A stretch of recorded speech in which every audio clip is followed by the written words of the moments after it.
Welcome to our February virtual town hall meeting. I'm Joe Malash, I'm the superintendent here at Cherry Hill Public School District.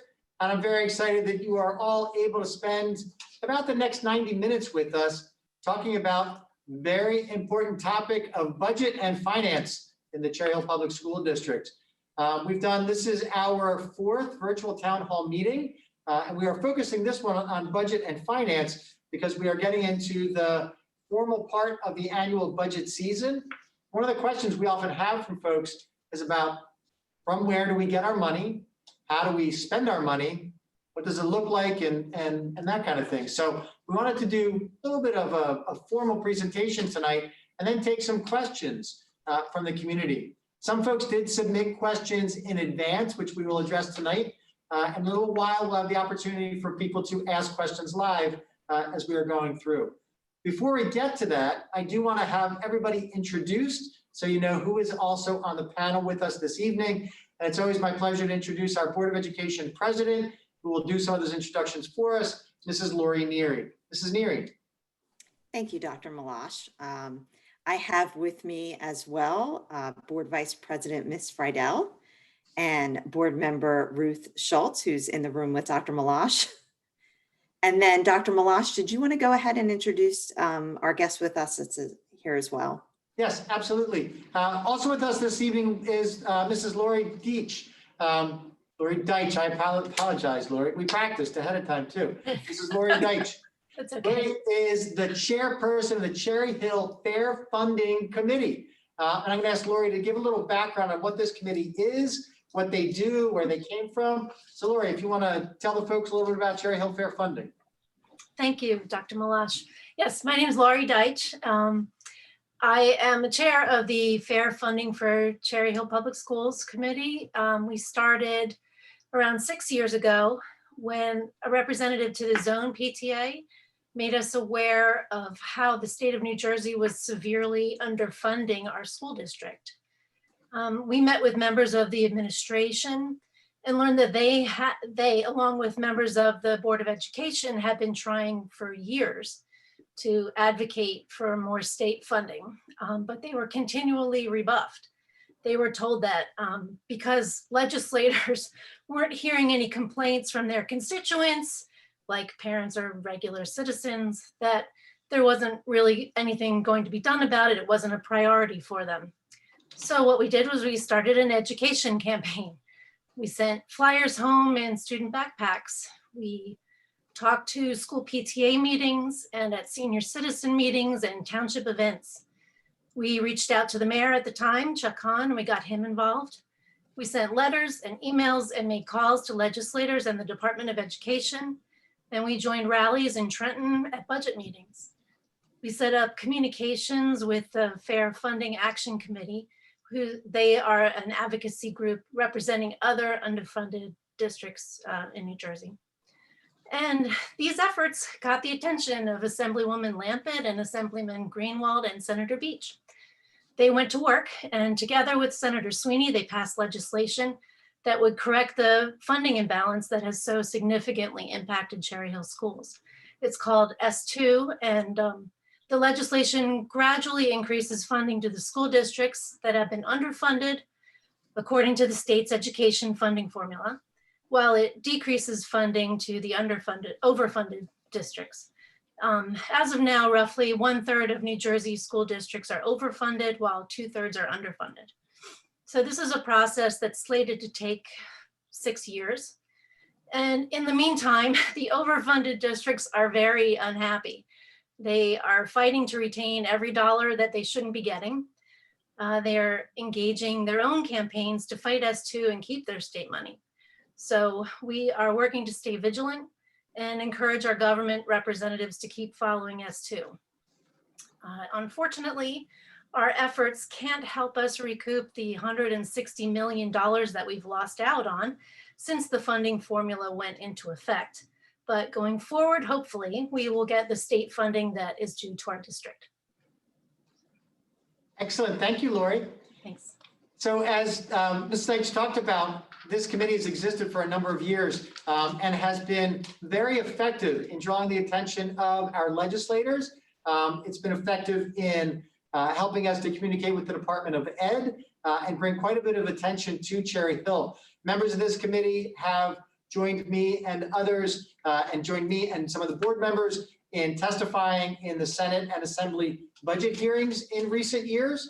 And it has had an effect, as you'll see tonight when Mrs. Sugars does her presentation, on an increase in funding.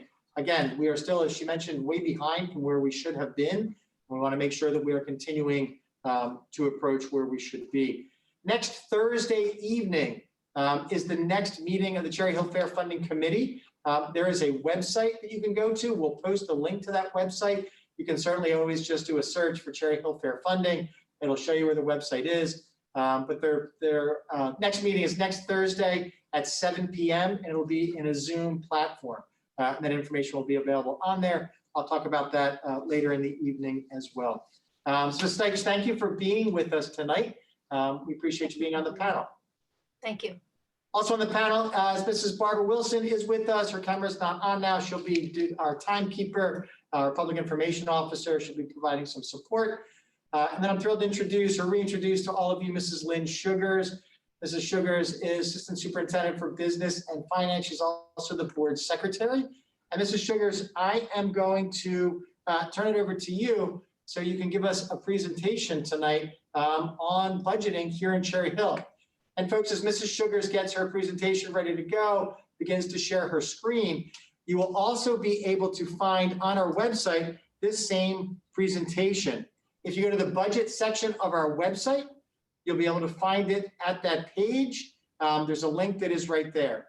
So please make sure if you want to find it while the presentation is going on later in the evening to look for more information. It is on the website. We'll share that link with you as well.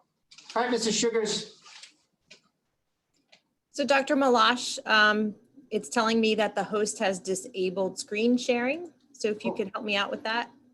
Yes. We have corrected that. Okay, great.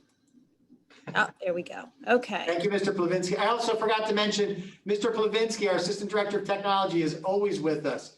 We don't do anything like this unless Mr. Plavinsky and Mr. DiCarlo, who's also on, that they're both with us as well. So thank you, Mark, for that. Okay. Can you see the presentation? We can. It is still in the regular format. If you want to hit the present, is it showing that it's presenting on the other screen on in your office? Oh, it might be. Hold on one moment. I have 3 screens to work with here, so let me make sure I get the right one. Let's see. I'm gonna stop sharing for a minute. Screen, let's try this one. Yep, that's Now it, Mr. Sugars, yes. All right, very good. Okay. So tonight we're going to talk about budget and funding. We're going to talk about a couple different aspects of funding. We're going to start with our general budget funding, and then we're going to switch gears a little bit and we're going to talk about capital projects funding. So let me get on to, there we go. Let me get onto the right screen. Okay.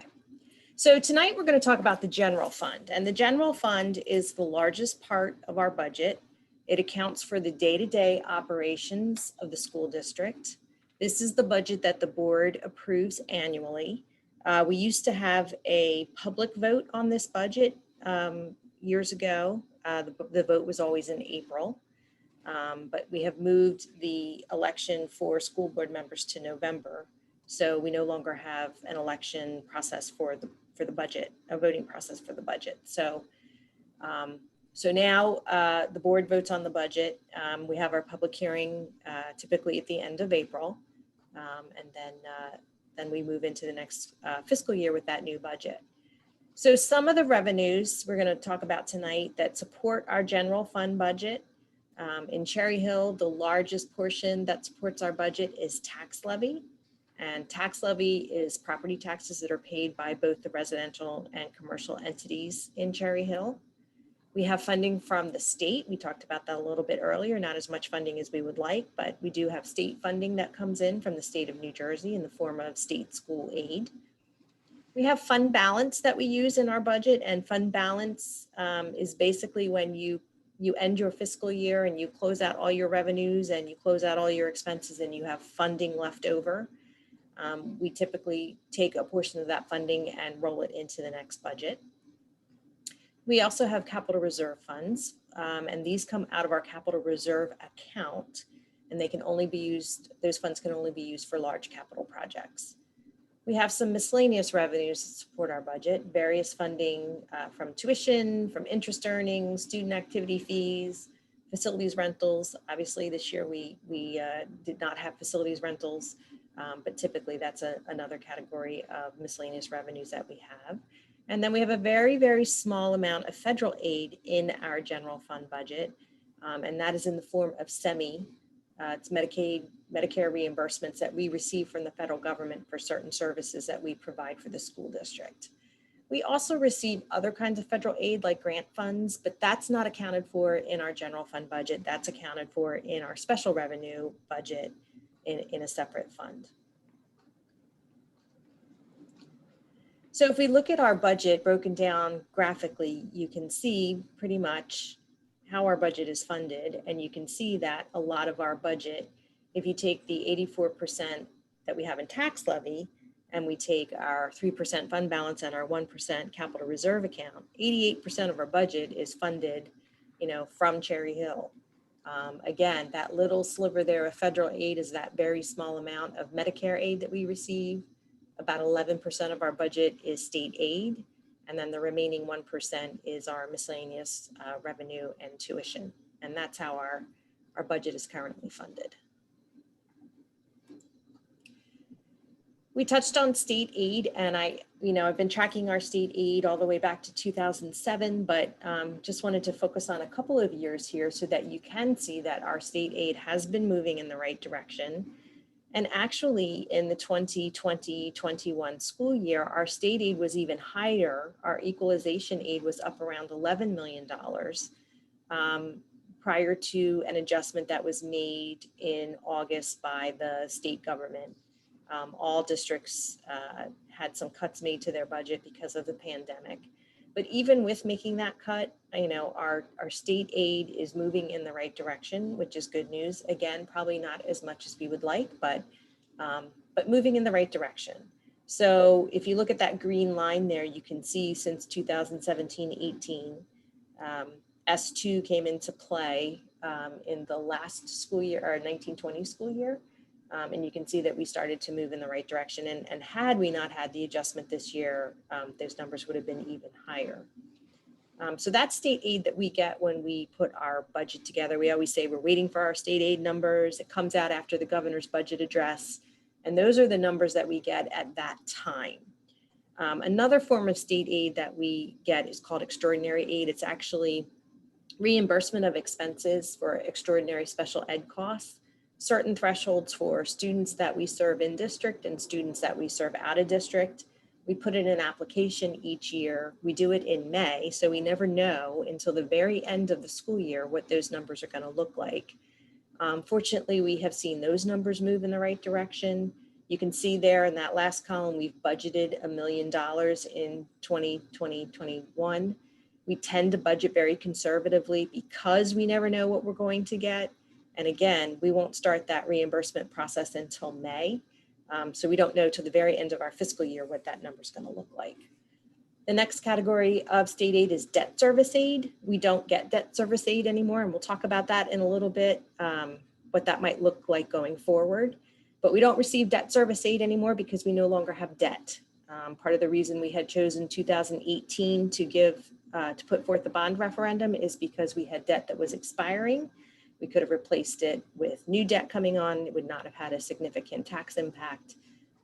But we are not receiving debt service aid at this time because we don't have debt. And then we have some funds that we pay back to the state. It's called an Sda Assessment. This is for some previous projects that the district had done through some ROD grant funds. It was a different way to do projects years ago when ROD grant funds were available. Because the district took advantage of those funds, we now have to make it an assessment fee to the state. So that gets deducted off of our state aid. And then the last category are what are called on behalf payments.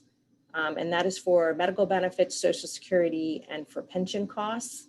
This is for employees, current employees with a Social Security, pension contributions for current employees, and medical benefits for retired employees. These are payments that are made by the state that we never see. We don't know what these numbers are until we go through our annual audit process. It's not money that comes into the district's coffers, but these are payments that are made on behalf of the district by the state. So we like to keep an eye on that. You can see that that number as well has been increasing each year. So that's pretty much a summary, for the past couple of years of what our state aid has looked like. If we flip over to the other side and we look at our expense breakdown, we're going to look at our expenses in two ways. So our budgets are driven by budget codes. So we have very long budget codes that we use to define our spending. So for instance, regular education has a certain sequence, special education has a certain sequence, administration does, facilities and securities, and that's how we can track how we're spending our funds. If we take a look at this, we can see we break it down by some of those categories. We combine some of those categories because there are so many of them, the graph would be huge, but we combine some of those categories, like student services is a combination of a lot of different categories. Administration is a combination of a lot of different categories, so that we can see kind of where our spending is going. And when we look at it this way, we're looking at salaries and other expenses. Other expenses could be anything from supplies and textbooks and things of that nature. We still do isolate out the employee benefits piece, and you can see that that's 18% of our annual budget. But this sort of breaks it down so you can see what categories we're spending those funds in. We're going to break it down another way because we're going to talk a little bit about some different spending as it comes to capital projects. So we also look at our budget this way. You can see that, we are a personnel-driven organization. 54% of our annual budget is spent on salaries, 18% is spent on benefits, and then everything else that isn't a salary or a benefit falls into what we call the other category. And that is typically 28% of our budget. And we're going to circle back to that other category in a minute as we kind of transition and talk about what our capital spending looks like. One of the things that, we heard a lot during the budget process was, why can't our spending for capital items come out of our budget? So we're going to talk about that a little bit as well. So why can't the district pay for capital projects out of the annual budget, right? So people look at our budget and they see it's over $200 million and they think, wow, that's a really big budget. Why can't they pay for capital projects out of the annual budget? Why do we need to go through the bond referendum process? So we're going to talk about that a little bit. So if we circle back to that slide where we talked about other, this one here, and we talked about other expenses. If we break down in the 2021 school year, what other is, it's just over $60.5 million. And that sounds like a really big number. And you would think, well, why can't you take some of that $60 million and why can't you spend it on doing some of these capital projects that we need to do? But if you take a look at that number and you start to break down what are some of the things that come out of that number, we have things that we're going to call fixed costs because these are costs that we need to spend. These are not discretionary spending. We need to pay tuition for out-of-district placements, and out-of-district placements can be anything from charter schools to children who attend vocational programs to special ed students who are educated in other settings. So that covers a lot of different categories there. Transportation, we still have to transport the students. We still have to have substitute teachers. We still have a lot of special ed services and other type services that we provide with outside contractors, home instruction, speech, job coaching, in-school nursing services. We still have to provide all those kinds of services. We still have to have district professionals. We still need a school physician. We still have to have an audit every year. We still will have legal fees. We still need to hire an architect to help us with some of our projects. We're still going to have those expenses. We still have to maintain our facilities. We have to pay for our utilities, the sewer, the telephone, have our internet access, and we still have to have our trash picked up. We still have to have insurance. We still have to pay that assessment fee that we just talked about. We still have to have copiers. We still have to pay for postage. And we are required to pay New Jersey School Boards Association dues each year.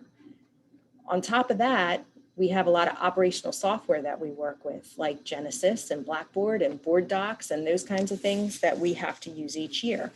So when you break down all of those costs, what you're left with at this point is about 10.5% of the original budget.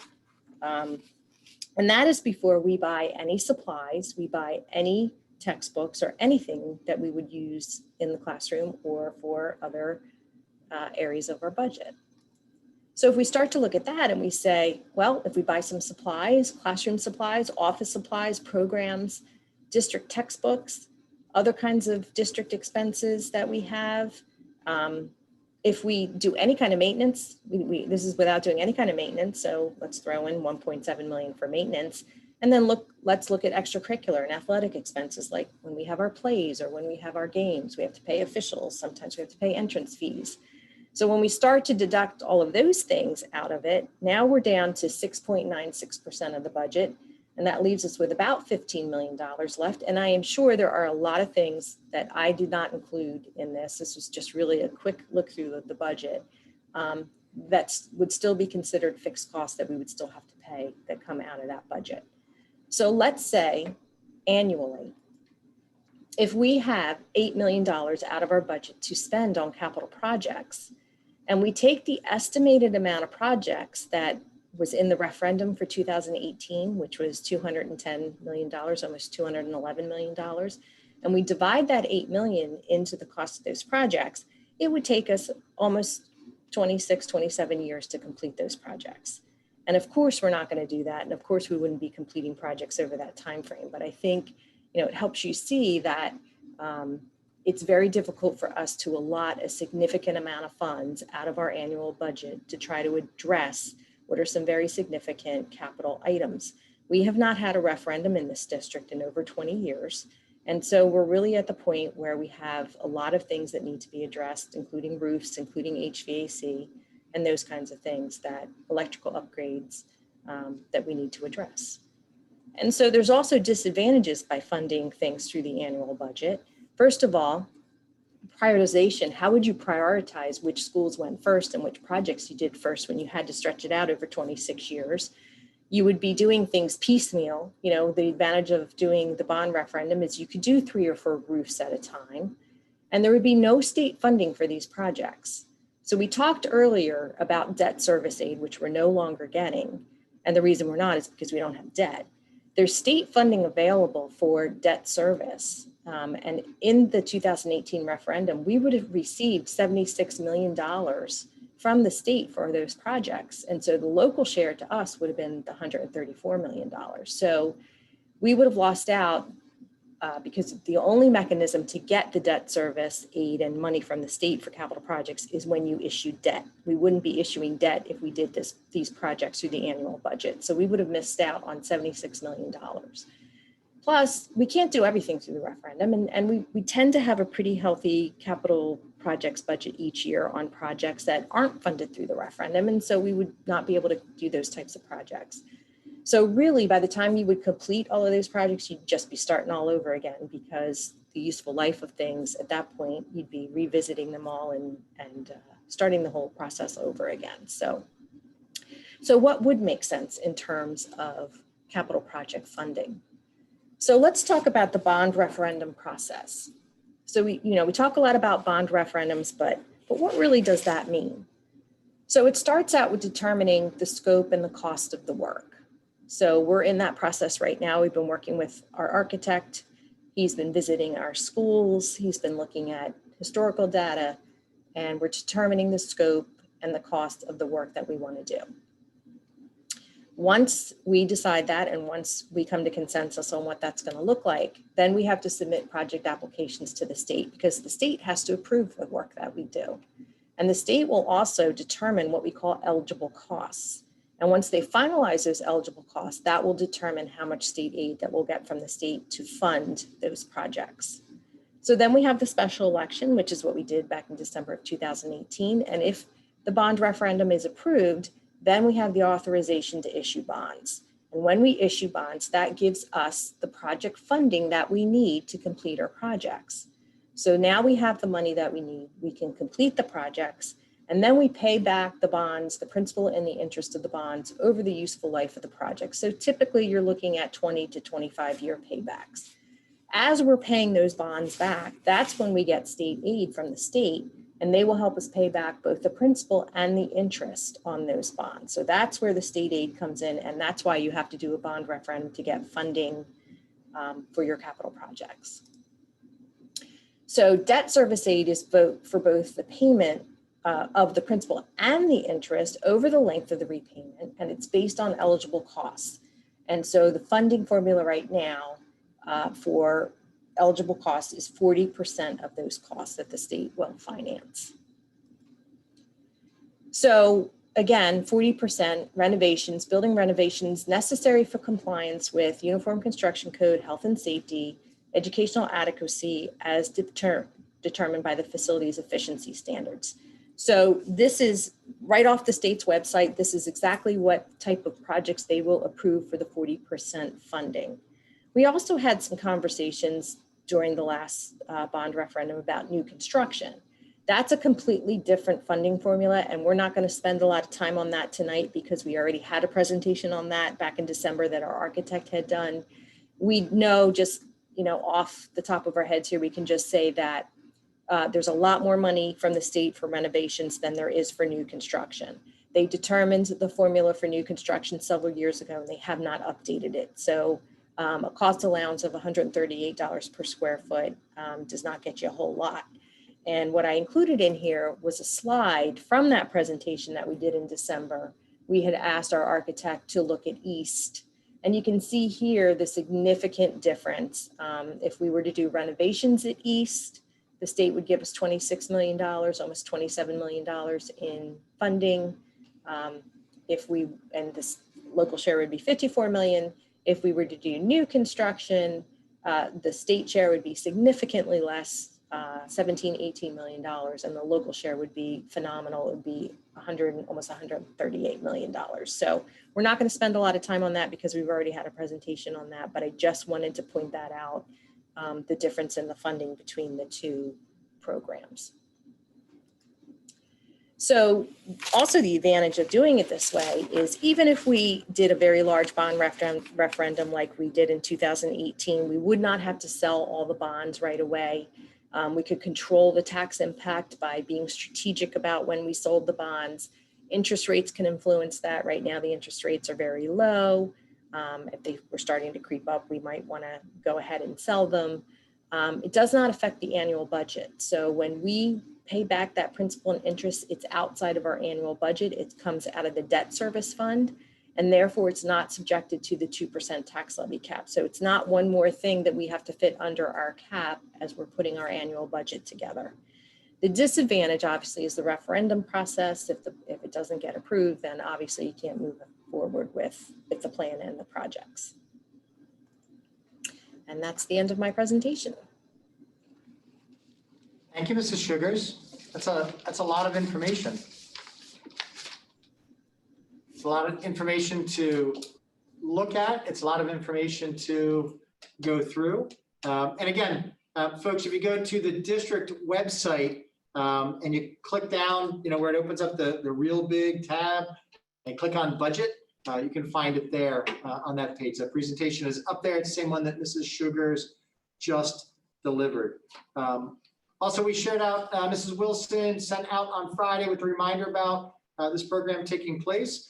She shared out a budget term glossary that's out there, because again, there's a lot of terms that unless you're using them on a daily basis, you're not necessarily going to know what they mean, what we're referring to. So one of the things we always try to do is remind ourselves in terms of the vernacular that we use to make sure that we are providing information and definitions. So that is available as well as you take a look.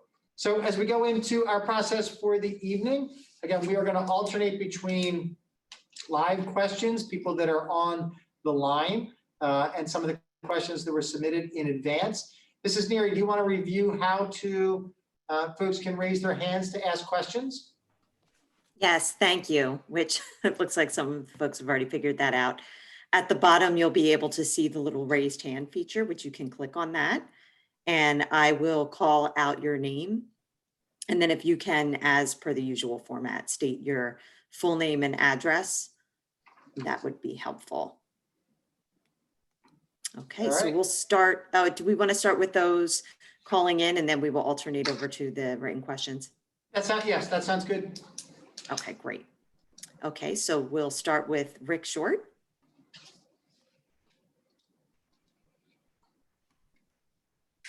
Can you hear me? Yes. Yes. Okay, great. So I have a series of questions on the budget. The first one is, how many years does a boiler last? What's the average life of a boiler? The second question is concerns with safety and the budget with the drop-off areas in certain schools. I do have concerns with the Kingston drop-off area. It would be great if you could put a speed bump where the area is before the child crosses, and also think about redesigning it. Also have questions on Man in Kingston. It was in last year's budget, and then I believe it was cut. I'm not 100% on that. I also have concerns about Rosa's carpet. From some teachers are saying that it's disgusting. And then my final question is, it's over 4 security experts have recommended vestibules. The director of the DOE, Mr. Gale, said that you should use existing vestibules. These would be costing approximately $10,000 to outfit in Cherry Hill. You also had your consultant say he wanted vestibules. You also had your director of security, Mr. Saporino, say it, and you also had the chief of police. So why isn't the district spending $10,000 to put in vestibules? Because you're not even going to have them. I don't know what your plan is for 2023. And if the vestibules are so important, why aren't you spending $10,000 to secure our schools?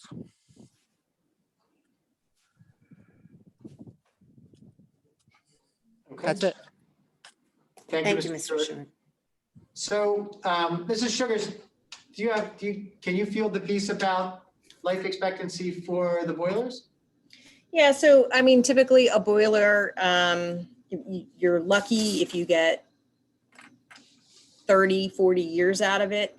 At this point in the district, most of our boilers have been replaced. We were able to, I talked earlier a little bit about ROD grant dollars. We were able to take some of those ROD grant dollars when they were offering those a couple years ago, and a lot of the boilers have been replaced. The issue for us at this point is everything from outside the boiler room. So all of the piping, the unit ventilators, those kinds of things are the things that need to be updated at this point. Great. Thank you, Mrs. Sugars. In terms of drop-off areas in front of certain schools, when we did the referendum back in 2018, this is something that we were going to look to address within the referendum. I am sure that that's going to be part of the discussion, as we move forward as well. The school properties, especially at the elementary level, these schools, when they were designed in the 40s, the 50s, and the 60s, they were not designed to deliver education in the manner in which we currently deliver education today, nor were they designed to service the number of children with the number of staff members at a school that currently exists. Many of the schools don't have enough parking for our staff members, they don't have parking for visitors, and there's a lot of redesign that needs to take place. There are tens of millions of dollars worth of hard surface work that must be done. Concrete, curbing, macadam, all that needs to take place. So I'm sure that will be part of the discussion as well.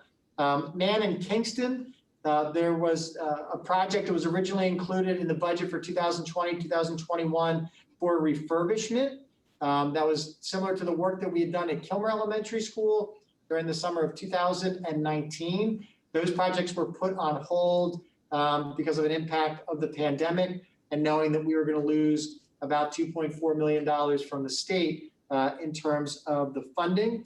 So again, still in the discussion, there's a lot of elementary schools, not to mention secondary schools that we would like to refurbish in the same way. Certainly part of the discussion. Carpet, we've replaced quite a bit of carpet in the district. If there are specific spots at Rosa, I can certainly follow up with Mr. Guy, and talk to him. Ms. Sugars, do you want to talk about carpet replace? Yeah, so the issue at Rosa is that it's not just the carpet replacement. There's asbestos tile underneath the carpet, which is fine as long as it's not broken up. But once you start to take carpet up, you're breaking up that asbestos tile. Then you have to go through an abatement. And so, there's very large hallways. There's a lot of carpet that needs to be done. It's a very expensive project, and we're aware of it, and it's on our radar, and it's something that we want to do. Just being able to find the time to do it and the money to do it at this point has been challenging. So it's more the asbestos abatement that's the challenge over there than it is just replacing carpet. Exactly. Okay. And then about the vestibules, I'm not sure where the number of $10,000 to do a vestibule, where that came from. I have not seen that number. I've not seen anybody in the industry that has advertised what that is. I'd be interested to know what that looks like in terms of what that gets you for a vestibule. Security vestibules, it's an ongoing discussion about what the safety and security look like in the district. I'm sure that'll be part of the discussion as we move forward as well, whether that's something to be included in referenda or not. So thank you, Mr. Short, for starting us off with our polling questions. And then, Mrs. Neer, I go to one of the pre-submitted questions. Okay. So the first one is from Stefan Dombrowski, and it says, the tennis courts at High School East have been in a state of disrepair for over a year. Will they be repaired? If so, when? Tennis is one of the few activities that community members and students alike have been able to enjoy during the pandemic, so I hope their repair will be a priority. Mrs. Sugars, we talked about this afternoon. We did. So unfortunately, that has been an ongoing project that has taken much longer than we would like to remedy. So the courts were damaged about a year ago during a windstorm. And so unfortunately, we have had insurance company issues with dealing with getting those courts repaired. But as Dr. Malash said, we spoke about it today. I did hear from the insurance company today. We made some progress in getting commitments for getting those courts repaired. We have to put that project out to bid because the amount of the cost to fix those courts. So that will take some time, but we are making some headway, and we hope to be working on those courts shortly. Excellent. Thank you, Mr. Sugars. I know at the last board meeting, we had the opportunity to recognize the High School East girls tennis team who won the South Jersey Championship again this year. And I know Coach Jewett and the girls, the tremendous job they did, and they had to go over and play at Beck this year in order to utilize those courts. They're very flexible in what went on. We absolutely want to get the courts fixed. And as Ms. Sugars talked about, we're in that process. All right, Mrs. Neary, back online. Okay, great. Thank you. Next, we have Jessica Finkerman, and if you can state your full name and address. Hi there, can you hear me okay? Yes. Yes. Okay, great. I have to wear a mask at home right now, so I was just hoping that you could. Okay, Absolutely. so I have a few questions. First, thank you so much for having this town hall. I think this is fantastic. So I was looking over the documents that you guys had sent ahead of time, and I had a couple questions because this is not my area of expertise, and I just don't know very much about this. What is extraordinary aid, and under what circumstances would that be applied? My second question is, where is the CARES Act funding in the budget here? And then I noticed that there was a state grant in the amount of, $1,298,551 in fiscal year 18-19, but then it went down to zero in subsequent fiscal years. And that was under state grant. How can Cherry Hill Public Schools get those grants back up? Or were they just applicable for those years and then not again? The other thing I noticed is that in 2020, 2021 proposed fiscal year budget, Title I funds got reduced. And I wasn't sure if that was because there was a formula change or if because we had less students that were entitled to those funds. I took a look over at the Department of Education's like the performance report, where you can see the percentage of what students, you know, get what in Cherry Hill, but it only went to 18-19. So I couldn't see how that compared to 2021. And then I just wanted to go back, this is my last question, about what Rick had mentioned a couple of minutes ago. And I lived in Cherry Hill for a good long time now, so I'm a little bit familiar with asbestos. And I wanted to know, just as a temporary measure, would it be possible to lay something over that nasty carpet? And I'm just calling it nasty, I've never seen it. Like encapsulate it, so that way, you know, you don't have the friable asbestos fibers. Just until, you know, a bond is passed or whatever needs to get done would be done. And thank you. That was all my questions. Thank you, Ms. Finkerman. Thank We you. will attempt to address them. So Mrs. Sugars, do you want to talk first about what extraordinary aid is? Yeah, that was, we talked about that briefly when we were talking about state aid tonight. That's the aid that we get reimbursed from the state for what they call extraordinary special ed costs. It's a threshold for students that we serve in district and students that are served out of district. The threshold is different for each of those categories, but it's more of a reimbursement than an aid. But we put in an application each year, and then the state funds our application based on the entire pool that they have for the state. So it's a percentage of what we typically submit for reimbursement.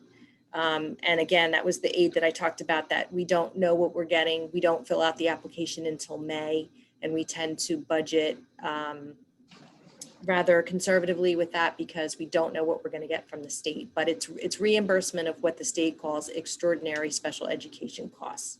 And it's a process that we go through each year. Can I just say about that, because I think one of the things with it is where you see that the funds have gone up is a testament to the work that's gone on in the People Services Office with Mrs. Wethington, the staff in the office, the staff in the business office, and the staff members in the district who are delivering the services to students, what they've done in terms of record keeping, documentation, and maintaining everything so that we can continue to approach and do so well with extraordinary aid. In fact, there are times in the spring, as Mr. Sugars talks about in May, when we can apply, that the state will estimate how much they think we will receive. We've had the last couple of years where we've received more than 100% of what the state estimated that we would receive because of the work that the people in each one of those departments has done to make sure that everything is documented. So as a district, they've done a tremendous job. Sorry, Mr. Sugars. That's okay. So where's the CARES Act funding? CARES Act funding is not part of the general fund budget. CARES Act funding is part of the special revenue fund. That's where we account for our grants. We also account for our IDEA funds, our title funds in the special revenue fund. So that's separate from our general operating budget that's in the general fund. In the 2021 proposed Title I funds are lower because when we do our initial budget, we are instructed by the state to budget 85% of the funds that we received the year before. We don't know what those numbers are at budget time, so we can't budget exact numbers. So we budget 85% of what we received the year before because that's what we're told by the state to do. So that's what we do at that preliminary estimated budget. And then we adjust those numbers as we find out exactly what those numbers are. And that often comes based on what the federal government, the direction and advice they're giving the states on whether it's going to be fully funded or how much of a percentage it's going to be funded at the federal level. Correct. As far as the $1.2 million in state grants, I can't answer that question off the top of my head. I can certainly take a look back at it and give you an explanation for that. But I don't know. Ms. Finger, if you email us that specifically where you found that, we'll prepare a response for you. Sure. And then the temporary measure with asbestos, I think, you know, that would cause issues in terms of being able to open doors, There's lockers, blocking lockers, those kinds of things with trying to put another surface on top of that carpet. I don't know that that would be an effective measure. I think it would cause other issues in the building as opposed to solving the issue. Excellent. And I'm just going to jump in. This is Barbara Wilson, just giving everyone a reminder that we have just reached 7:45 p.m. We have about 45 minutes left in the town hall. Thank you, Mrs. Wilson. Thank you. Mrs. Neary, I'll jump on to one of the submitted ones. Okay, great. This is from Nashan Mehdi, and it says, comparing numbers from last year is not the only way to look at them. Can we compare percentage to a good school district to see if there needs to be some changes in how we spend the money and what needs to be improved? Kids should get a permanent laptop. We need to spend more money on technology. So in terms of comparing how we spend the percentages of monies that we spend in the district, we can look at lots of school districts, and see how other school districts spend funds. I will tell you the majority of school districts will be similar to how we are, at least in terms of salary and benefits. And we are actually on the lower side at 72%. I tell you most districts are probably close to 75% or so of their budget. And as Mrs. Sugars mentioned in her presentation, we are absolutely a very human-driven industry in terms of what goes on. We always, can certainly look at other districts about projects they're doing, what they are funding and how they are funding things. If you have specific thought about a district where you've seen something innovative being done that you would like us to take a look at, certainly send that information along to us. We'll be happy to take a look. In terms of students getting a permanent laptop, we've invested quite a bit of money over the last few years on technology. Right now, we have about 5,500 Chromebooks that are out that have been distributed to students. Any student who needs and wants a Chromebook, we have provided them. We have additional ones. We have not required students to take them, but we have made them available to anybody who needs them. We have a few hundred Wi-Fi hotspots that have also been distributed to families so they can maintain connection. We still don't consider ourselves a, quote, one-to-one district where every child is issued a device and required to maintain that and carry it back and forth. But as of right now, we do have that accessibility for any child that does need a device has access to them. We go through a pretty regular cycle. Mr. Plavinsky and Dr. Mahan and the folks in technology and the curriculum department as they work together have a plan so that we can make sure that we can maintain and continue to update the technology that's there. All right, Okay. Mrs. Neary. Okay, great. Thank you. Next, we have Steve Tulo. And if you can go ahead and give your name and address, please. Hi, yes, Kim Gallagher, 1537 Hillside. Sorry, I was using my husband's computer. I'm curious why we're talking about the budget when there's no plan to bring the kids back 5 days a week in person. I'd like to talk about that. Thank you.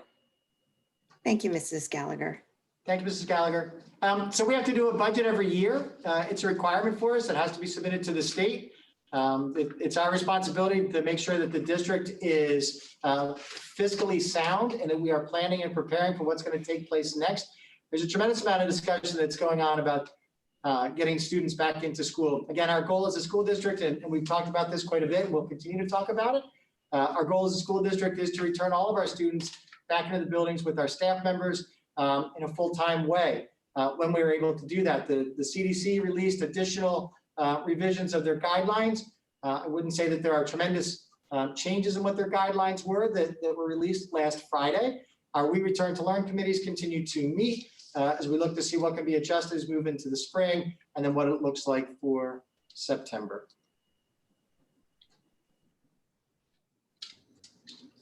Okay, great. Thank you. You're welcome.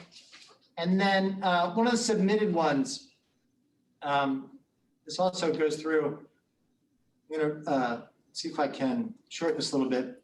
What efforts are being made to return IEP students to at least 4 days per week? With the CDC's new recommendations combined by the study showing low transmission rates in schools, why can't in-person learning be increased from 8 hours per week? Why has the district shown a lack of outside the box thinking? For example, using the ample outdoor space at each school to hold classes outside in the spring, thereby allowing more children to attend in person. Example 2, since such a small percentage of high school students are virtual only, why not make high school fully virtual and allow the high school buildings to be used for younger students, allowing them the opportunity to attend every day? Example 3, why do you continue to focus on social, emotional learning, art, gym, when that time should be spent on core subjects, since the kids only have a half day of school? I understand the importance of these subjects, but during COVID, core subjects should be prioritized. What needs to happen by September to return to 5 full days? What is the next phase of We Return to Learn? If one does not exist, why not? Why does Monday need to be virtual for everyone? Why can't cohorts A and B switch off on Mondays like neighboring schools? Why is middle school wrestling being promoted, but kids are only going to school 2 half days? And there's commentary that the person shared about their family in Texas. This was submitted by Diana Cohen. So let me just briefly address, since this is not our topic for tonight. Again, we continue to work with the We Return to Learn committees, take information from our staff members, from our students, community members about what their experiences currently are. And our goal is to bring children, all of them, back into school on a full-time basis. We are currently taking a look at to see what we are able to do about increasing time in school. There has been some misinformation about the district's capacity to provide in-person services 4 days a week, as well as continue to meet the COVID guidelines. We're continuing to explore that as an option to see what it is that we're able to do. Our We Return to Learn committees will reconvene at the end of this month to talk about options as we look into the spring, using outside, and when weather was nicer, we did have the option for people to spend some more time outside. Springtime is a tough time to plan things in a concrete manner outside on a daily basis just because of the weather. Hopefully spring will not be as wet as the last month has been, but we will certainly continue to work on that. We view the importance of the social emotional learning, art, and physical education as just as important of a key and core subject area as the other content areas for our students. That mental health piece, the physical wellness, the state's requirements about what we are still responsible to offer and to provide have not changed as well. If you have additional questions you want to follow up directly, please don't hesitate to send me an email. Okay, great. Thank you. Next, we have Brandy White. And please don't forget to give your address as well. Yes, hi. Can you hear me all right? Yes. All right, my name is Brandy White, 523 Balsam Road. And I'm calling in because, again, we're talking about budget for next year, and I'm not hearing anything about budgeting how to get our kids back into school. Again, you talk about social, emotional well-being, and then you turn around and change your story about getting IEP kids back in, and they're unable to get the support that they need now. What is in the budget? What are you doing now to get them back in? Because my kids can't wait any longer. And it's unacceptable to me that other districts like Haddonfield, things like that, quiet guys, that Haddonfield is able to provide a plan and a solid plan to get kids back in 4 days starting in March. And I don't understand why Cherry Hill cannot literally copy exactly what they're doing, implement it here. Thank you. Thank you, Mrs. White. So again, so one of the things that we look at in terms of the planning is that we've had a group of professionals that have been meeting in the We Return to Learn committees by grade level, looking at the program that we have been offering. And then again, taking that information in from the schools, from students, from peers, from their colleagues, from community, from family members about what that experience has been like and what they're looking towards. Those committees are meeting again at the end of this month. We are well aware of what Haddonfield is doing or what Voorhees is doing. We speak with the superintendents and the folks, the curricular people and the principals in those districts on a pretty regular basis. The size of our school district makes us an outlier in South Jersey. Being able to replicate the plan that Haddonfield is putting into place is not necessarily just a black and white thing to be able to copy and to do. It is part of the ongoing discussion that's taking place about what will springtime look like? What can springtime look like? And again, what are our options as we move forward? My story hasn't changed in any way, shape, or form. And then, Mrs. Neary, the next one from online or from the pre-submitted? Yes. This one is from Ann Einhorn. And she says, where is the CARES money located in the current budget to 2020, 2021? I'm assuming it would be under some section of Title I funding, since it was a federal funding mandate. Is there any anticipation of more CARES money or any other monies being allocated from the federal government? Thank you. Mrs. Sugars, you want to jump on this one again? Sure. So CARES funds is accounted for in the special revenue fund. It's not part of the general fund budget. We received in total $853,000 in CARES funds. Now, 111 of that was allocated to our non-public schools. We have to administer those funds for our non-public schools. So for the district, we had $741,000 in CARES funds. We used $500,000 of that for tech. We used $241,000 of that for PPE. We also received an additional allocation of CARES funds of $155,000. We used that for technology as well. In addition, we received coronavirus funds, CRF funds directly from the state of $500,000, about $502,000. We spent all of that on Chromebooks. We understand that there is some additional funding coming from the state. That funding period begins on March 13th. We have not been given a dollar amount at this point of how much funding we will be getting. We've just been told that it'll be allocated proportionally to how Title I is allocated for the most recent fiscal year. The state received $1.2 billion in the second round of CARES funds.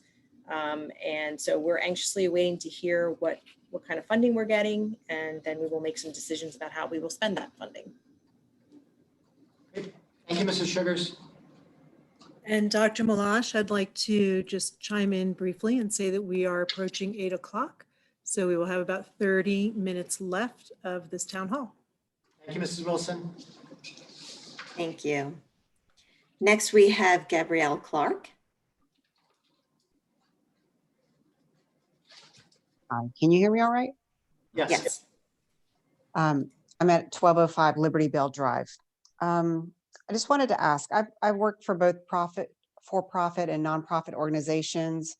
And in order to plan in times of uncertainty, an organization typically prepares 3 or 4 scenarios to plan for the best case down to the worst case situations and works out the steps and the resources needed for each scenario, including the impact to the budget. What are the scenarios that you're planning for in terms of students and the next school year? And what % likelihood have you assigned to each of those scenarios? Thank you. Thank you, Ms. Clark. So we're looking at 3 different options for the next academic year. One is that all students and all staff members will be back in the buildings full time in school, in air quotes, in a normal functioning of a school system. I don't think that we will be returning to a normal. I think it'll be moving forward in a new normal. So that's option 1. The second one is an option of students being able to be on full remote instruction, which is part of the discussion. And then the third is the option of a hybrid with students being in different pods or different cohorts and being in school on a rotational basis, depending on the number of students that we can have in classrooms. So we're looking at all 3 of those. It's been part of our discussion throughout the course of this year. Again, our ideal and our desire is for all students to be back in school on a full-time basis. You know, one of the things that did not change in the CDC's recommendations was about 6 feet of social distancing and what close contacts mean. What it means to be a close contact is within that 6 feet. So we are still, looking and discussing about what that means to go through. But those are the 3 options that we are looking at for next year. Certainly there are financial implications with all of them to go in. The financial implications are certainly not as dramatic as the academic and the social emotional implications.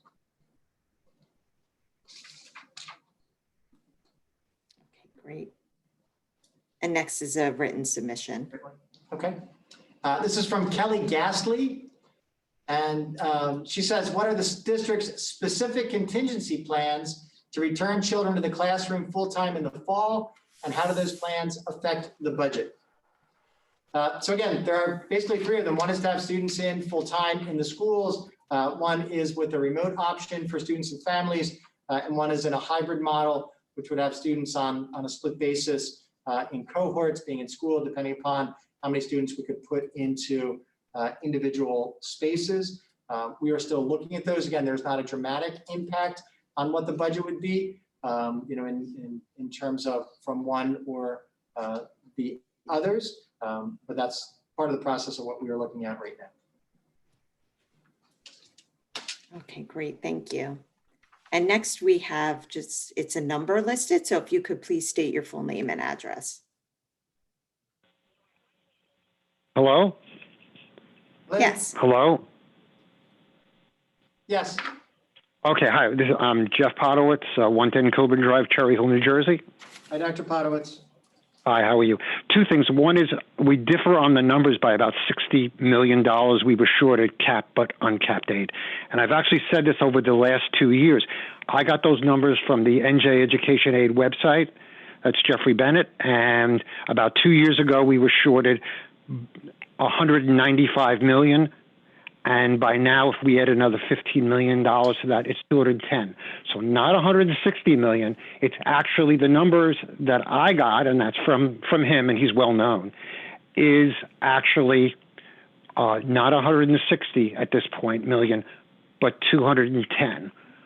We have a discrepancy, but I presented those numbers to other people. Also, number two is we really weren't helped that much by S2.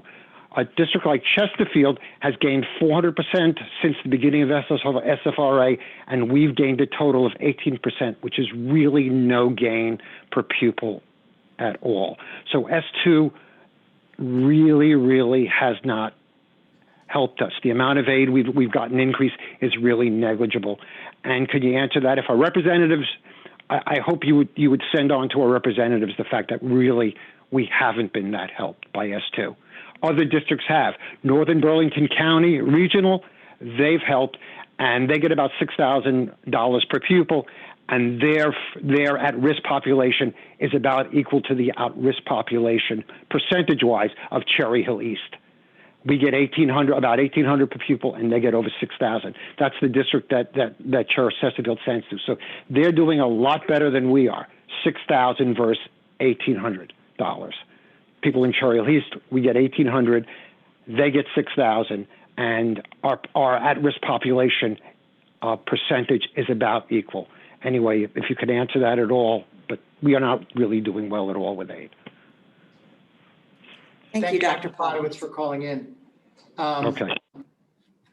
So two things, Dr. Potowitz, if you can send that, so Lori Deitch is chair of the Fair Funding Committee. If you can send me that again so I can get it to her, or if you go on the Fair Funding website on the internet, there's a place I'm sure that they can tell you how to reach out. But if you get her that information about where you say that $60 million off from the number that she referred to, the board leadership and I, the president, Mrs. Neary and Ms. Friedel and I had a chance to meet with Senator Beach, Assemblyman Greenwald, and Assemblywoman Lampett over the last couple of weeks.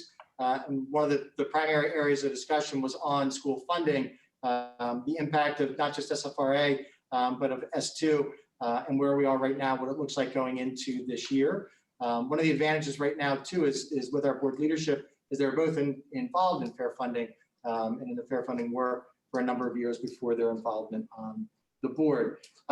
We'll continue to look at those numbers and see where we are. And thank you again for calling in.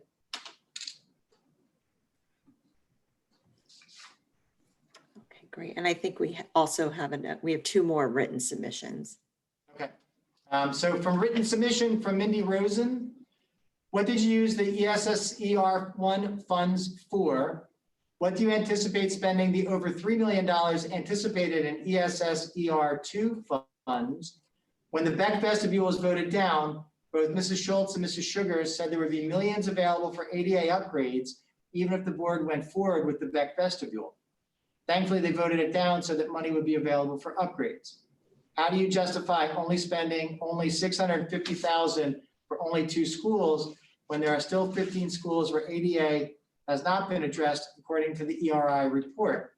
Do you really think the community believes the excuse that you want to fix the roofs because you're afraid that the roofers will ruin the asphalt? Many homeowners have had roofs done and professionals are careful.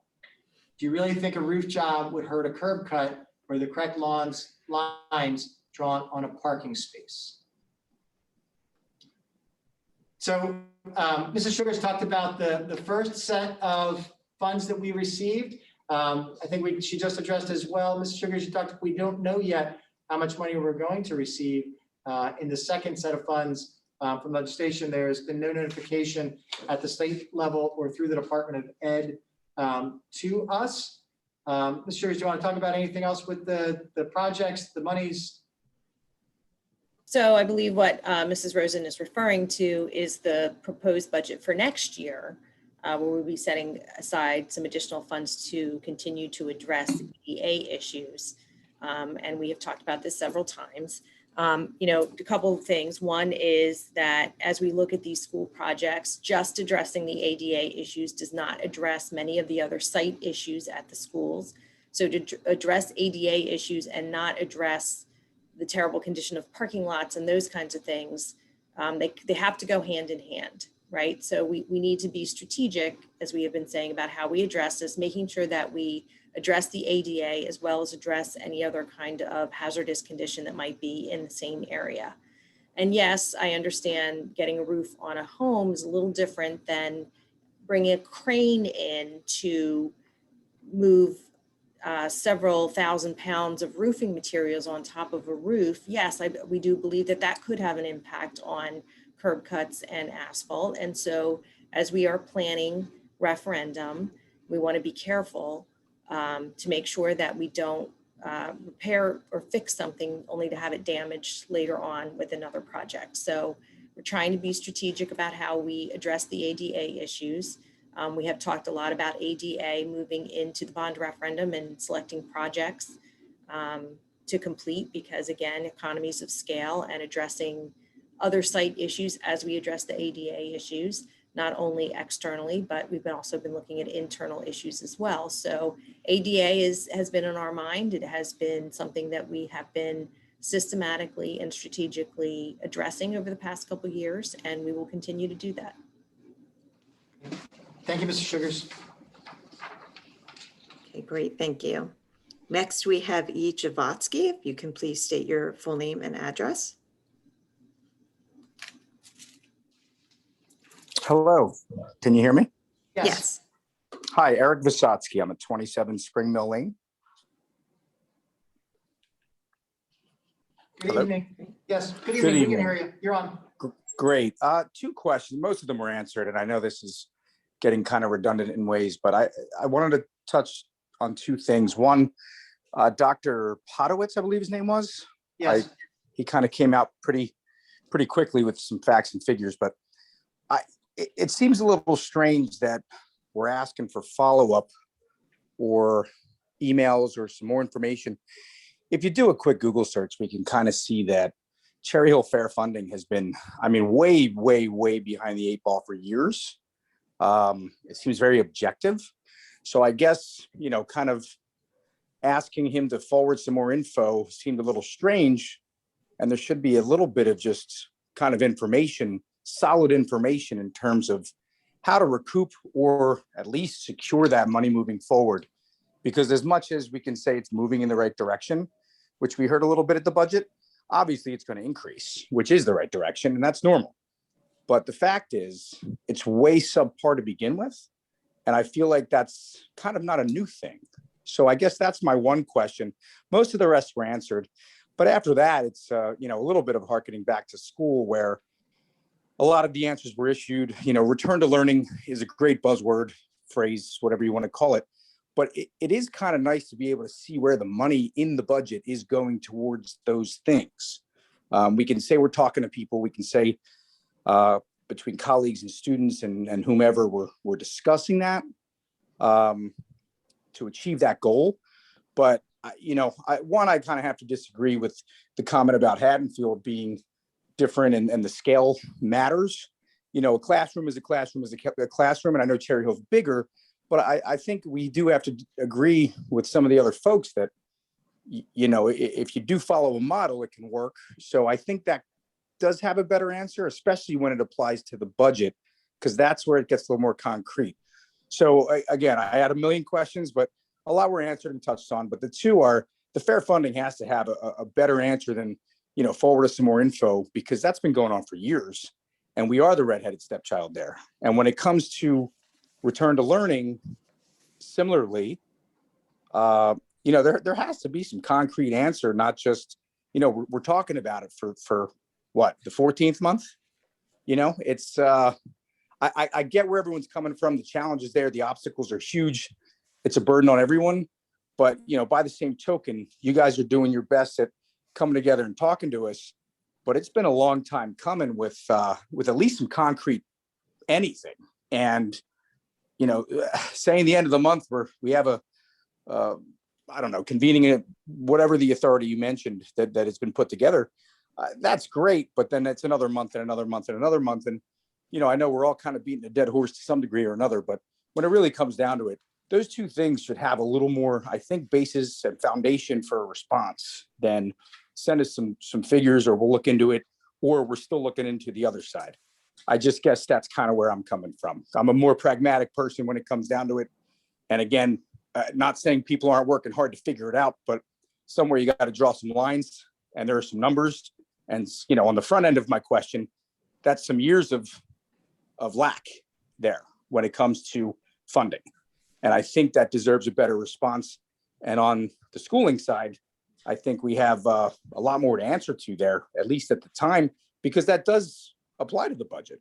I understand you don't want to answer school questions to a degree, but when it comes to where the finances are being applied, I mean, we're paying taxes. Cherry Hill is what, I think it was somewhere in the 88% range was family funded with taxes for schooling, but we're not getting the same schooling, on top of the fact that, if kids aren't going back to school, no offense to Mr. Short earlier, but he's talking about carpets and Rosa.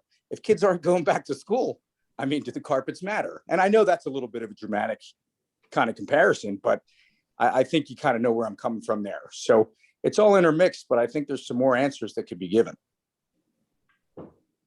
Sorry to be long-winded. Thank you, Mr. Shabatsky.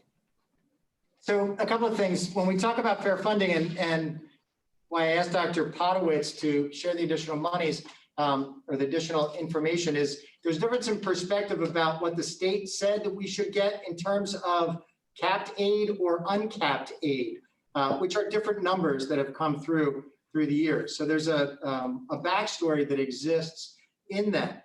The other thing that I would tell you honestly, is whether the state owes us 160 million, 210 million, or $280 million that they shorted us in our aid. I don't expect that the state of New Jersey is ever going to cut us a check and make good on that money. If I told you I thought they were going to, I'd be lying. I just don't think that the state of New Jersey that's ever going to happen, and not just for Cherry Hill, but for the other districts across the state that have been underfunded through those years. The voices that are involved, again, Mrs. Deitch and the work that the Fair Funding Committee, what those folks have done, have gone and testified before the legislators, as they've worked on budgets. We've gone and testified. I've gone and testified multiple years, shared information. We send information. We share information. We meet with the legislators. It's an important piece. The legislators, as Mrs. Deitch said, when Fair Funding was formed as a separate committee away from Zone PTA, it's because we literally heard from the legislators. They were tired of hearing from PTA, and they were tired of hearing from board members, administrators, or from board members, administrators in the district, because this is what you guys are supposed to do. What about all the parents? Why aren't the parents in an uproar? Why aren't the parents involved in terms of what goes on? That's where those voices need to come from and need to be heard. It makes a difference contacting the governor and contacting our legislators. And I do believe that our legislators have been supportive of us, in Assemblyman Greenwald, Assemblywoman Lampert, and Senator Beach. Certainly they're a part of a larger body in terms of what goes through. Could it be better? Yes, it needs to be better. And we are about 84% of our annual budget is funded through the local tax levy on a yearly basis. And then in terms of reopening the schools, so there's a committee of people that are working, that are getting together, that are meeting on that. I think that there needs to be a reality in terms of listening to the experts and the professionals that are working in the classrooms, that are working in the buildings, about what that experience is, about what's going on. We hear from a lot of parents. We are still at a place that about 50% of parents have selected remote instruction for their children. About 50% have selected a hybrid instruction for their children. We hear from a lot of parents. We don't necessarily hear from parents on opposing sides on call-ins like this, but we hear from a lot of parents, right? And we have to take all that in and look at what goes on for a school district. And is it different for what we are doing in Cherry Hill versus Haddonfield? The size of the district absolutely makes a difference in terms of the complexity with what's taking place. I'd be happy to have additional discussion with you. We can talk about what that means and what that looks like. Just reach out. We'd be happy to schedule time. And Mrs. Neer, this is the last one that we had submitted in advance. Okay. This is from Sharon Ravid-Litz, and it says, I don't want to talk about the budget until Cherry Hill shares a detailed plan for getting all kids back to school. And again, I think I've answered this one a couple of times about where we are. We do have to submit a budget every year. We have to plan for what we are doing. It's part of the process. We're trying to share that information with the public, trying to be as transparent as possible on what that process looks like, where we are and what we do. And we've talked about the school piece. Okay, great. Next we have Melissa. If you can state your full name and address, please. Melissa Bush, 420 Lavender Hill Drive. I don't want to hear about the budget until I hear the district's plan for returning children to the classroom full-time in September 2021. How can you anticipate what you will be spending in the upcoming school year while you don't have functional schools? Expenses should remain flat or reduced to reflect the severe cuts to in-person instruction. No salary increases or large capital improvement projects should be on the table until you address the most pressing issues staring you in the face. Instead, the budget should focus on helping those students who are experiencing extreme learning loss, including those with special needs and other marginalized communities. It is disgraceful, alarming, and unfortunately typical for you to waste more than 15 minutes making introductions and discussing what parents need to lobby for fair funding. Every job has become a parent's job while you dig your heels in further. None of this matters until our students' needs are met. Thank you. Thank you, Mrs. Bush. Okay, next we have Colleen Schuyler.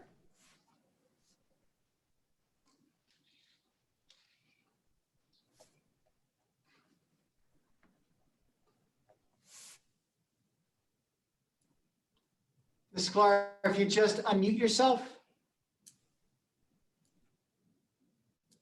Good evening. Good evening. Thanks for taking the time. I live at 18 Carriage House Court in Cherry Hill. And I'd like to, some of the questions were answered, but I'd like to piggyback off of something you had said earlier, Doctor. Two things. One, I'd like to know, you had referenced a group of professionals that meets regularly to discuss returning to school and safety measures and whatnot. Can you tell me who makes up that group? And is there enough diversity of ideas to be creative and competitive with other districts? Who makes up the group? It's made up of certificated staff, administrators, a board member. Those are the ones that are. Is there any parent representation? Not on the instructional side. There's a return to, there's a second committee, a return to work committee that's much broader, that's made up of facilities folks, administrators, instructional staff, a representative from the CPAG and special ed PTA, a representative from zone PTA that'll be getting back together as well. Okay, so I guess to answer my own question, it does not seem that there's enough diversity within that team to represent everyone's best interest. I'll be pretty blunt with you. I paid $24,000 in taxes. When I look at your budget, 84% of that is going to fund the schools. I think some parent representation and having a seat at that table would make a little more sense. No? Well, in a sense, we have parent representation. That's part of the Board of Education's responsibility. That's here. They are the elected members of the community, who participate in the discussion. When we talk about what does the instructional piece look like, we also I meet monthly with our zone PTA group, with the executive board and the full committee, who provides structured opportunity for people to ask questions, submit ideas, submit information.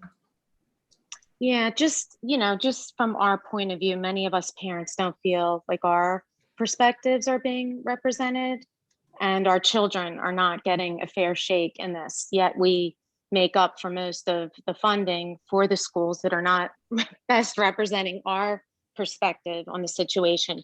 Moving on, another point, and I'll leave you with this. You had mentioned that our district in its size is proportionately larger compared to other districts that are getting kids back in school. Is our district too large for one superintendent? Perhaps there needs to be an east and west side so that it can be managed more efficiently. Thoughts on that? Thoughts on splitting the district in half? Well, it just sure what you're dawned on me asking, when you Sue. said the district is too large. Is it too large for one superintendent to handle issues such as that we're dealing with now? Budgeting, pandemic, getting kids back in school. Listen, we would always like additional staff. If you're advocating for additional staff, yes, always interested in more staff. Okay, well, it might be something worth looking at because clearly these issues are, pretty large and, need a better commitment for the children. Thank you for your time. Thank you for your call. Mm-hmm. Thank you, Mrs. Schuyler. Okay, next we have Susan Dermer.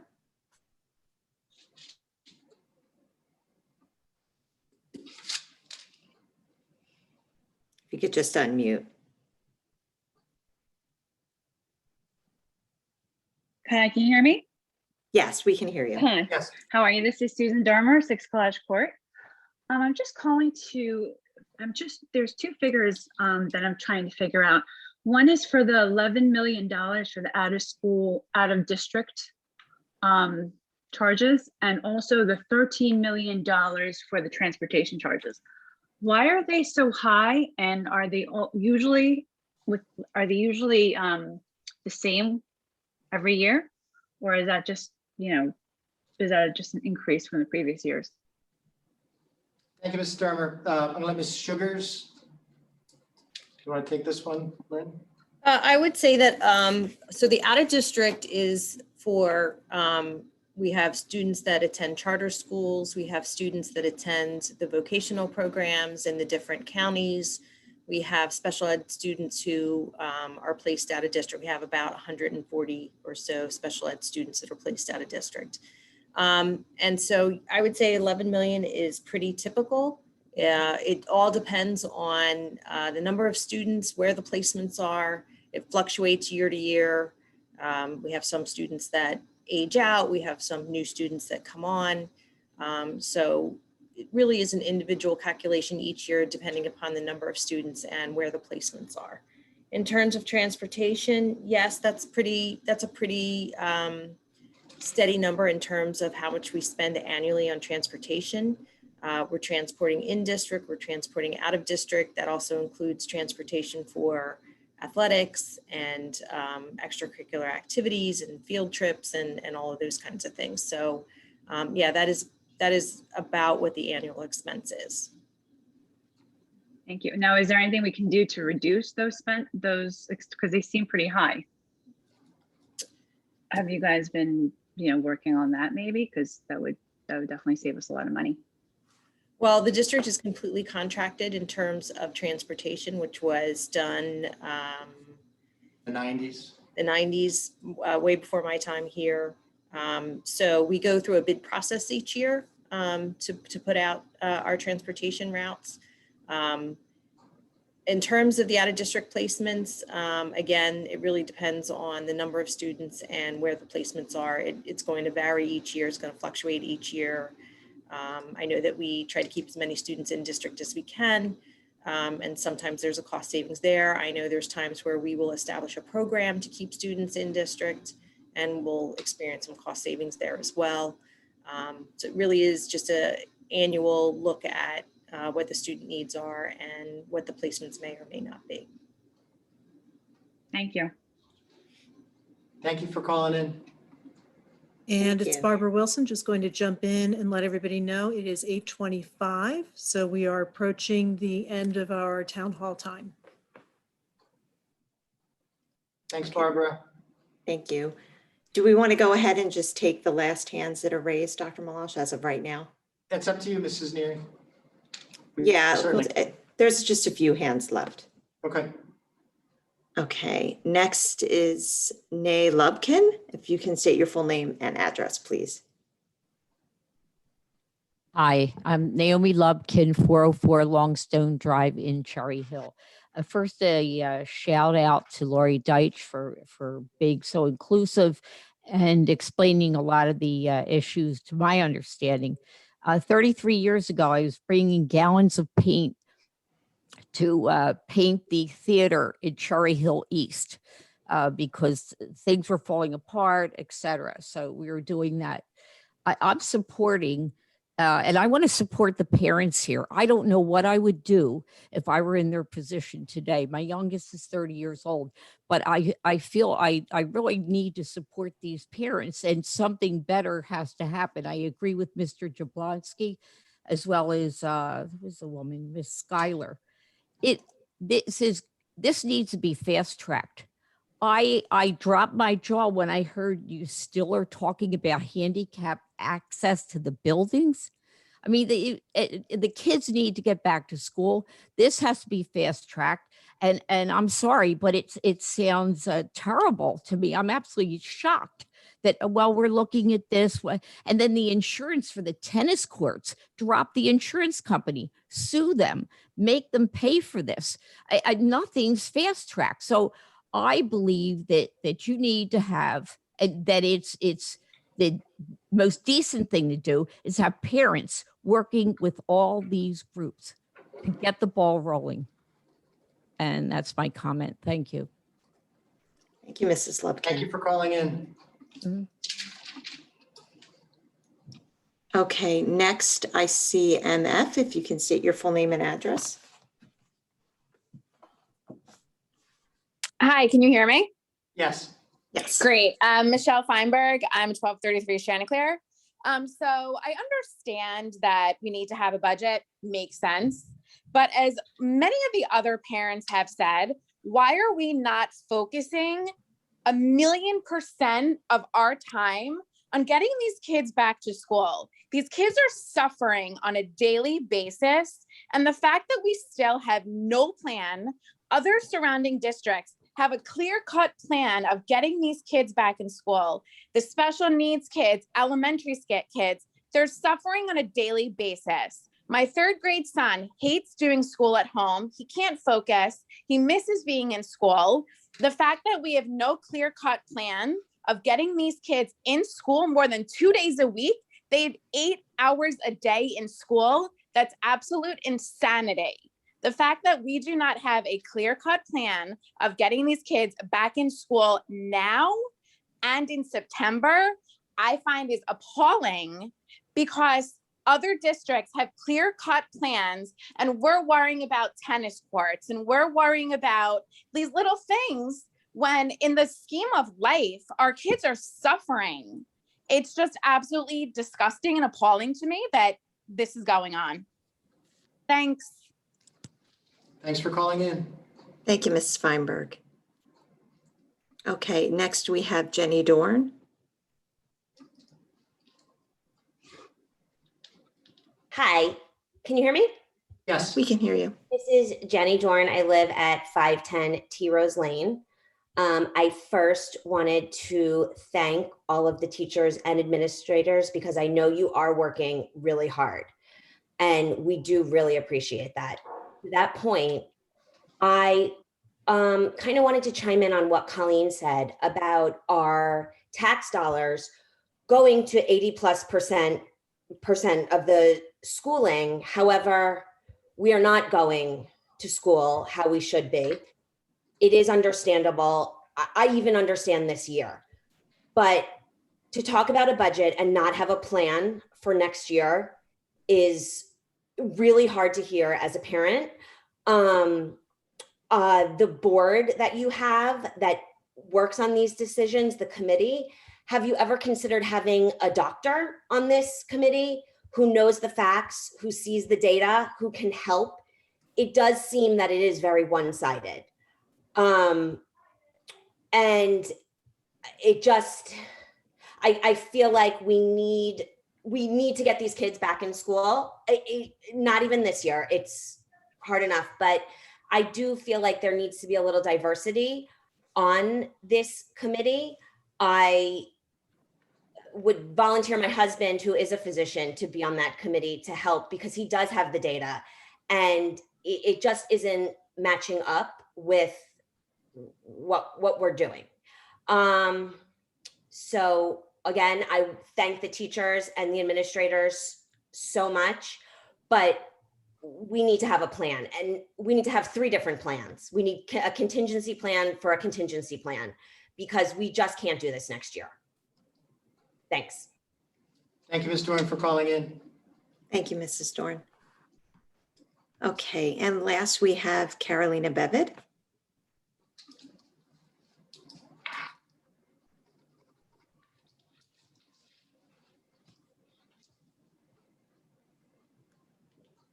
Hi, can you guess what I'm going to talk about?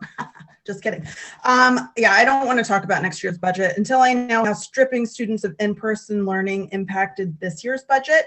Dr. Malash, you always say your goal is to have all children return to full-time in-person learning, and that's actually preventing any children from returning to full-time in-person learning, and it's in opposition to what the community continues to ask for.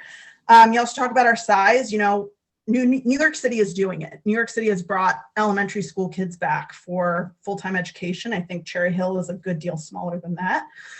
And I know you seem annoyed that we're asking these questions when this is supposed to be a meeting about the budget, but we're annoyed that you don't seem more eager to get kids back in school. And you say you're eager, but we want them back in school. That would really prove it. Okay, thank you, Mrs. Bevid. So let me just, as a clarifier, I would not say that I'm annoyed.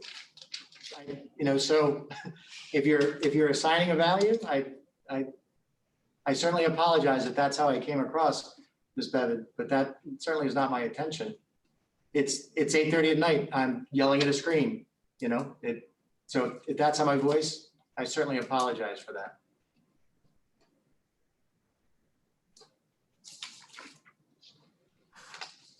Okay, and that looks like everyone that we had from the audience, Dr. Malash. I don't see any other hands raised. So Mrs. Neary and Mrs. Schultz. Mrs. Neary is the board president. Mrs. Schultz as the chair of the B&F committee. Do you want to share some final thoughts with us for the evening?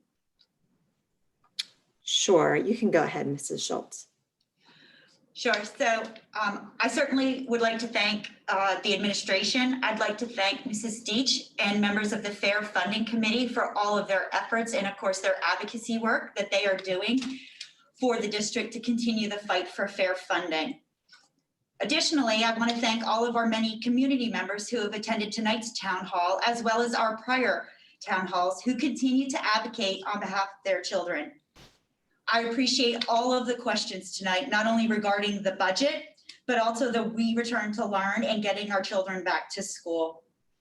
I also want to make sure I take this time to again congratulate Mrs. Sugars and her staff on our clean audit for the budget. Again, the district received a clean audit with no comments, no questions, or no recommendations, which speaks volumes to the work that we do in our district for the budget. I also want to be a little reticent in my comments, but stress to the community that by discussing the budget tonight in no way lessens the importance of the conversations that are being conducted by the We Return to Learn committees. Excuse me. I also want to stress that as an individual whose spouse is a teacher, as a parent who works full-time with 2 kids in the district, I'm extremely empathetic to the situation that many of our community members face on a daily basis, as myself experience them and want nothing more than our children back in our district. But it's extremely important for the success of our district that we continue to move the district forward and have conversations simultaneously in regards to the budget, while our Return to Work Committee continues to discuss, plan, and pivot on such fluid situations. I also want to point out that both topics are so extremely critical and important to the success of our district. And above all, I appreciate again all of the stakeholders and the advocacy that they are doing on behalf of their children. It is this work and all of us leaning in on these discussions that will ensure success for our children and the success of our district. Thank you for your time. I appreciate everyone's work and time that they're putting in to ensure such success. Thank you again. Thank you, Mrs. Schultz. Ms. Friedel, was there anything you wanted to say as well? No, I just thank everybody for joining tonight and for your comments. We do appreciate hearing them. Okay, thank you, Ms. Friedel. Yes, I'd like to echo this sentiments. I want to continue to thank our staff, our administration, our parents, caregivers. We know everyone is stressed and tired. I personally know it very, very well, and my husband would echo that sentiment tenfold. Much like Mrs. Schultz's husband, he's early childhood educator and has become one-on-one to my 4 children that are on the spectrum. It is tough. We appreciate that you listened to the presentation, that you came out and commented. And we hear you, we're having those conversations. It's not lost. We're working through the budget. There is impacts. So we appreciate, again, everyone coming out, our teachers.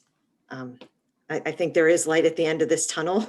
Feels like the longest tunnel in history, but I'm seeing it. So trying to hang on to the positive and hope everyone does the same, stays healthy, and have a good evening. Dr. Malash?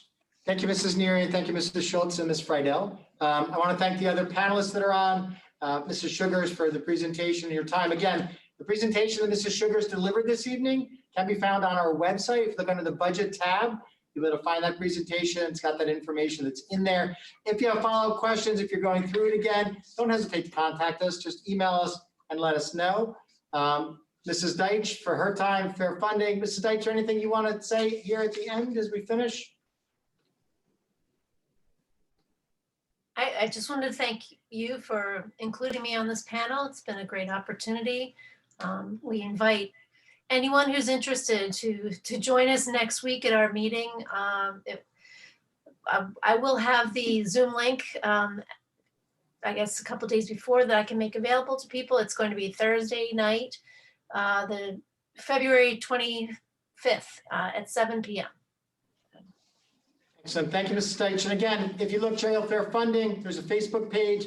There's also a web page.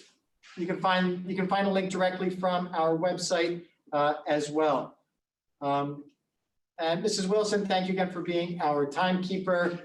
And as always, a special thanks to all of our staff members for the work that they continue to do to maintain the quality and the level of education that's going on in these challenging times. As we are here, it was on March 16th of last year was the first day that we were closed, that the buildings were closed, and we delivered virtual instruction. So 11 months ago, is when this journey and this reality started for us.